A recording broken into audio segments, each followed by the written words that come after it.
అంబేద్కర్ గారి ఆశయాలను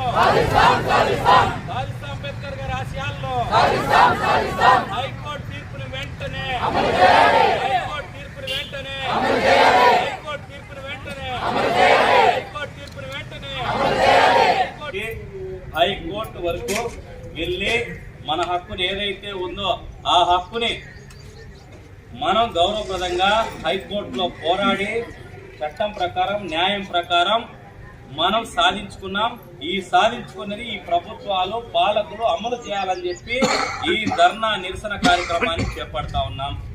ముఖ్యంగా గౌరవ హైకోర్టు తీర్పు ప్రకారం ఈ రోజు ఏదైతే మనకు గుడిసెలేసుకున్న స్థలంలోనే ఇంటి పట్టాలు మంజూరు చేయాలని, దాంతోపాటు ఎవరైతే పేదలై గుర్తింపు పొంది వాళ్ళకి ఎలిజిబుల్ లిస్ట్ లో ఉన్నారో తక్షణమే 8 వారాల లోపల తక్షణమే ఇవ్వాలని చెప్పి హైకోర్టు తీర్పిచ్చింది. ఇది పేదల విజయంగా మనం భావిస్తుంది.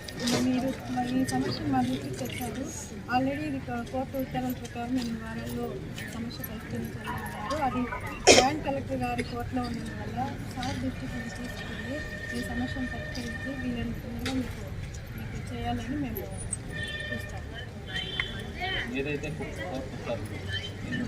నివాస ఏంటంటే కోడూరులో అది చెరువు కుంట అట్లా చోటు కేటాయిస్తే మేము వెళ్ళడానికి నివాసయోగ్యమైనటువంటి స్థలం ఏది ఉంది అక్కడ సైట్ వేసి అలాట్మెంట్ చేసి నెంబరింగ్ ఇచ్చారు. కాబట్టి అది నివాసయోగ్యం స్థలం.